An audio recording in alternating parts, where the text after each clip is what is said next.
অফিসারকে অ্যাপয়েন্টমেন্ট করা হয়েছে। তো এই 250 জন জুডিশিয়াল অফিসারের দিয়ে পুরো কাজটা করতে গেলে প্রচুর সময় লাগবে। তাই জন্য কলকাতা হাইকোর্ট অর্ডারটা অ্যাডিশন করেছে। অ্যাডিশনটা হচ্ছে আগে যেমন ডিস্ট্রিক্ট জাজ আর অ্যাসিস্ট্যান্ট ডিস্ট্রিক্ট জাজ শুধু ছিল, সেটা এখন সিনিয়র ডিভিশন এবং জুনিয়র ডিভিশন জজেদের মিনিমাম 3 ইয়ার্স এক্সপিরিয়েন্স আছে, তাদেরকে অ্যাপয়েন্টমেন্ট করতে পারবে। ঠিক আছে, এবং তারা এগুলো ডিসাইড করবে। সেকেন্ড হচ্ছে আগে তো ছিল রিটায়ার্ড যত জুডিশিয়াল অফিসার আছে তাদেরকেও করতে পারে আগেকার অর্ডার অনুযায়ী। 3 নম্বর বলেছে যে যদি মনে করে কোথাও যে না তারপরেও আরও জজ দরকার আছে, তাহলে ঝাড়খণ্ড স্টেট এবং ঝাড়খণ্ড এবং উড়িষ্যা স্টেট, এই দুটো স্টেট থেকে রিটায়ার্ড যে জাজেরা আছে তাদের রিকুইশন করতে পারে। এবং সেখান থেকে চিফ জাস্টিস 2 হাইকোর্টের চিফ জাস্টিসকে বলেছে নেসেসারি অর্ডার ইস্যু করতে, যদি মনে করে চিফ জাস্টিস যে না এটা দরকার আছে। এইগুলো এই এতগুলো জাজ, senior division, junior division, those who are working, তারপরে হচ্ছে রিটায়ার্ড জাজ যারা কলকাতা মানে ওয়েস্ট বেঙ্গলে রয়েছে তাদের সার্ভিস অ্যাড করে তারপর যদি দরকার হয় তার সেটা একটা ডিসক্রিশন পাওয়ার রয়েছে। 2 নম্বর হচ্ছে 14 তারিখ পর্যন্ত যে যত ডকুমেন্ট সাবমিট করেছে ইআরওদের কাছে আছে, সেই ইআরওরা সেই ডকুমেন্ট সমস্ত প্লেস করে তাদের যা বক্তব্য আছে তারা সেটা প্রিসাইডিং অফিসার মানে জজেদের কাছে সেগুলো দেবে এবং সেই অনুযায়ী তারপর তারা ডিসাইড করবে। এ গেল 2 নম্বর। 3 নম্বর হচ্ছে 28 তারিখে প্রথম ফাইনাল লিস্ট বেরোবে, কিন্তু তারপরও কন্টিনিউয়াসলি সাপ্লিমেন্টারি লিস্ট বেরোতে থাকবে। আমি একটা সময় করেছিলাম, জিজ্ঞেস করেছিলাম, বলেছিলাম যে এরকম নমিনেশনের 7 দিন আগে পর্যন্ত ফর্ম 6 ফিল আপ করা যায়। তখন জজ সাহেবরা বলেছেন যে একটু আমাদের পাওয়ার রয়েছে, আমরা সেটা দেখব, যদি কোনো সমস্যা সেটা আমরা দেখব, সেটা দরকার হলে বাড়াবো। আর ইলেকশন কমিশন চাইলো যে তাদেরকে ডিসক্রিশনের পাওয়ার দেওয়া হোক, যে তাদের ডিসক্রিশন পাওয়ার আছে, অতএব তারা যেন নেসেসারি সার্কুলার ইস্যু করতে পারে, ইনস্ট্রাকশন ইস্যু করতে পারে। যে ওরেলি এটা বললো, এবং ওরেলি চিফ মানে 3 জজ সাহেবরা বললো না না তা হবে না, কিচ্ছু হবে না, জজের কোনো ডিসক্রিশন কোনো কিচ্ছু না, যা আছে সেদিনকার মতো যা যা ছিল সেই ভিত্তিতে সমস্ত কিছু ডিসাইড করা হবে। হ্যাঁ, ওটা তো না সেটা তো আছে। আগে যে বিহারের ইলেকশনের সময় কতগুলো ডকুমেন্ট ছিল সেই ডকুমেন্টগুলো তো আছে, তার সঙ্গে আধার আছে, তার সঙ্গে হচ্ছে অ্যাডমিট কার্ড, মাধ্যমিক উচ্চ মাধ্যমিকের অ্যাডমিট কার্ড আছে, এই সমস্ত ওগুলো রয়েছে। Today the suo motu matter has come before the Honorable Supreme Court, presided over by the Honorable Chief Justice. The Honorable Chief Justice of the Calcutta High Court has sent a status report wherein it has been pointed out by the Honorable High Court that the 250 persons have been appointed. But if from the district judge and additional district judge, and if we do not increase, then in that case it would be difficult to finish the matter. So that's the reason the Honorable Supreme Court has passed an order that even the judges of senior division, including junior division, the officers who are having at least 3 years service, already service has been, they have served the 3 years service, they will be also be appointed, and all the retired, in continuation, earlier it was there, all the retired judicial officers can be, with the higher judicial service, can be appointed to decide the cases, right? And these are the cases, and as a last option, that if it is not enough, in that case, the Honorable Chief Justice of Calcutta High Court may requisition the judicial officers from the Jharkhand High Court and the Odisha High Court. That's the last option. And the Honorable Court has said that the up to 14, whoever has given the documents and submitted the documents, these documents would be considered by the presiding officer, and that what are the things are there that would be submitted, make the justification by the EROs who have collected it. They will justify, no other else. Right? Third is that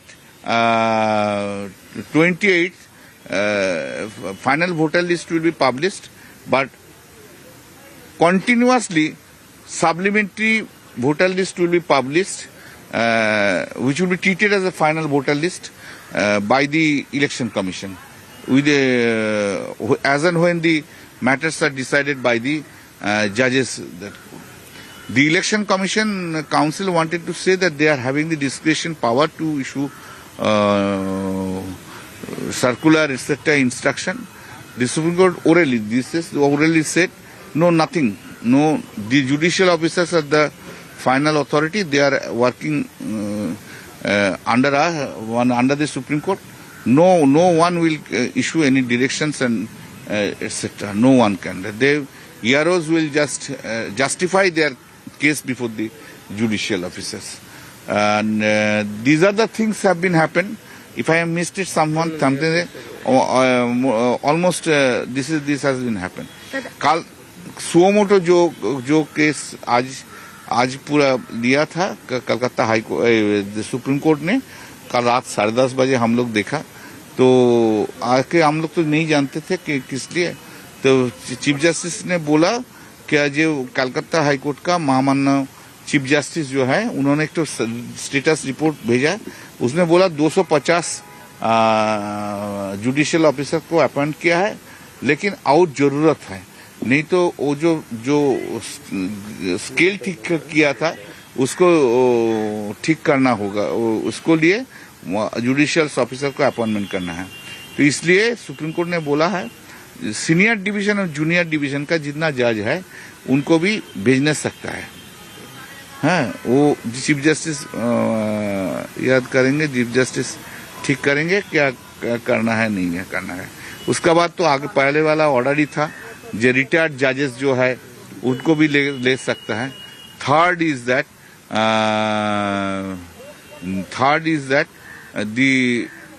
उन होने के बाद भी नहीं sufficient होगा तो honourable chief justice उन्होंने requisition करने सकता है झारखंड और उड़ीसा से।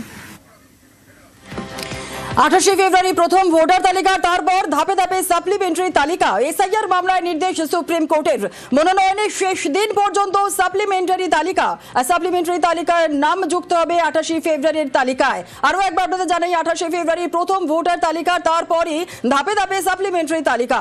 এসআইআর মামলায় নির্দেশ সুপ্রিম কোর্টের, মনোনয়নের শেষ দিন পর্যন্ত সাপ্লিমেন্টারি তালিকায় নাম যুক্ত হবে 28 ফেব্রুয়ারির তালিকায়।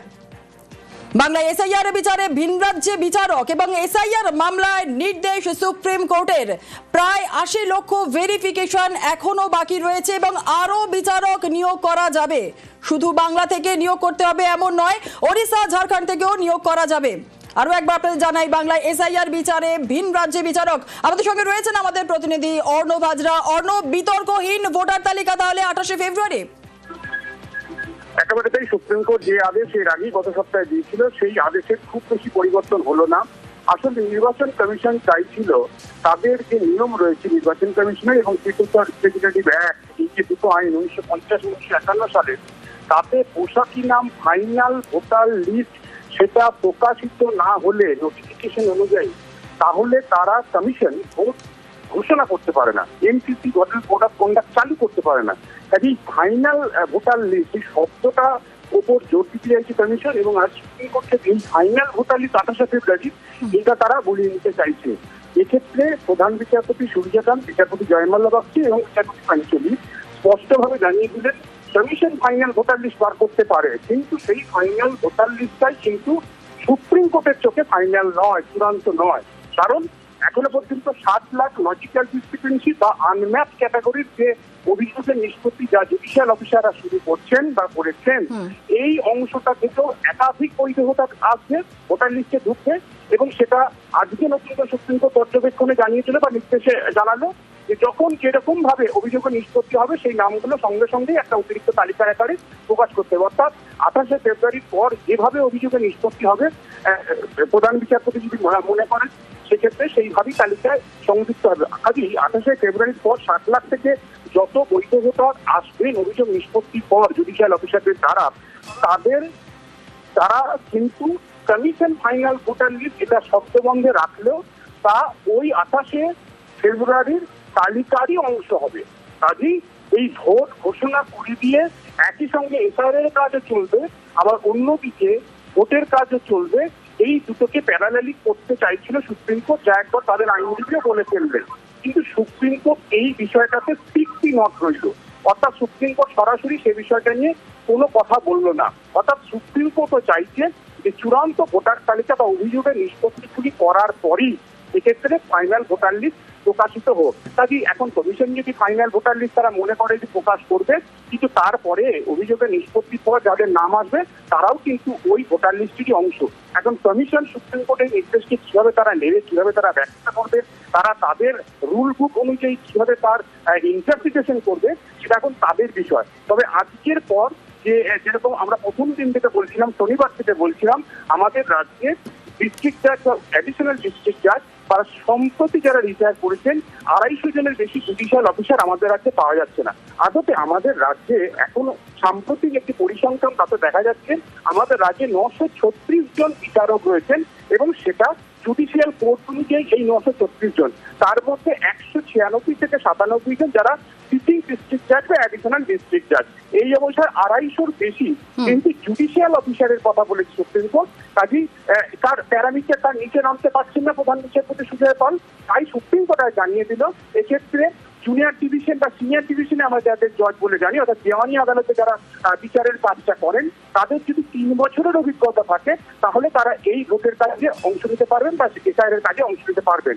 একই সঙ্গে এই প্রধান বিচারপতি বেঞ্চ আজকে নির্দেশ দিল পড়শি যে রাজ্যগুলি রয়েছে আমাদের, এক্ষেত্রে ওড়িশা, ঝাড়খণ্ড, সেখান থেকেও এই জেলা বিচারক বা জুডিশিয়াল অফিসার নিতে পারবে। প্রধান বিচারপতি রিকোয়েস্ট পাঠাবে এবং সুপ্রিম কোর্ট আজ নির্দেশ উল্লেখ করে দিল ওই দুই রাজ্যে। অর্থাৎ শুধু বাংলা থেকে নয় নিয়োগ করতে হবে এমন, মানে বাংলা থেকেই যে নিয়োগ করতে হবে এমন নয়, ওড়িশা ঝাড়খণ্ড থেকেও নিয়োগ করা যাবে। অর্ণব।